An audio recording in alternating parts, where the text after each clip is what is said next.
Welcome back, Patriots. If you thought that Keir Starmer was a national disgrace, then you have seen absolutely nothing yet, because Prince Andrew has just completely trumped anything Starmer has done in the last year. And although Prince Andrew is not elected, he still reflects very, very badly on Great Britain indeed. A senior member of our royal family, or at least he was up until a few months ago, is included in some of the most damning reports within these files.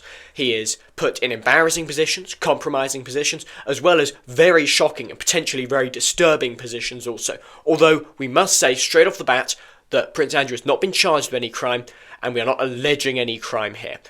But there are some very shocking allegations in here. That's all they are, allegations, but it makes him look very, very bad indeed, as well as reflecting on Britain more broadly, much like Keir Starmer's failings and embarrassments on the world stage.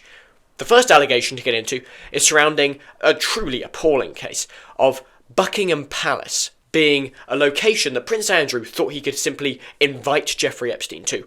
And here's the worst part. He was going to invite Jeffrey Epstein to Buckingham Palace even after his conviction in 2008.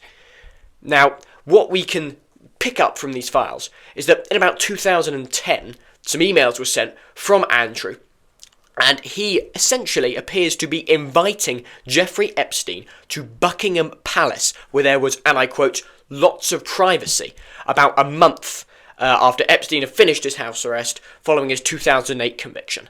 Now, if that doesn't shock and appall you, then I don't know what will. The most legendary British location, a picturesque scene of where our royal family live, a true symbol of what Britain is and what our royal family stands for, Buckingham Palace. If you think of London, you think of the palace. You think of Great Britain, you think of Buckingham Palace. That's one of the things that signifies Britain. It makes Britain, Britain. And it's a national treasure. That building, that residence, is sacred in British history. And Prince Andrew believed that he had the right to simply invite a convicted pedophile in to that sacred British location. He thought that he could just allow this pervert to waltz in there and have a private meeting with Prince Andrew. Truly shocking disregard for Great Britain and its heritage and its traditions. But it gets worse. Epstein was also offering a young woman, a Russian, about 26, to Prince Andrew. And Prince Andrew said, yes, excellent, that sounds wonderful. And there's a second allegation about a second woman who we don't have any details of. We know that she isn't British. And Prince Andrew allegedly had a sexual encounter with her at Royal Lodge.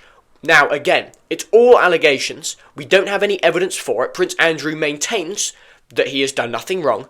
However, these allegations are building up, and they are getting more and more damning every time new reports and new pieces of evidence come out. There may well be a civil suit against Prince Andrew from one of these women in question, one of these potential victims, and it's going to be very shocking should one of these civil suits happen, because we will get a lot more information and potentially some evidence. And then, I'm sure you've all seen it, the compromising photo that shows Prince Andrew in a very embarrassing position over they're both fully clothed, by the way, over a woman. And we can't really place it, but the BBC believe it was in Jeffrey Epstein's New York mansion. Now, Prince Andrew in a compromising position in the New York home of the most legendary and notorious evil pervert of the 21st century. Is not a good look. It's not a good look on him, not a good look on the royal family, and also not a good look for Great Britain. And then, this is where it gets even worse. Perhaps the worst part possible is that we know that Jeffrey Epstein was still talking to Prince Andrew after his conviction. We know that Andrew sought to maintain decent and close relationships with Jeffrey Epstein even after he had been in house arrest and in prison. And then there's one very, very shocking, completely unproven, unverified allegation.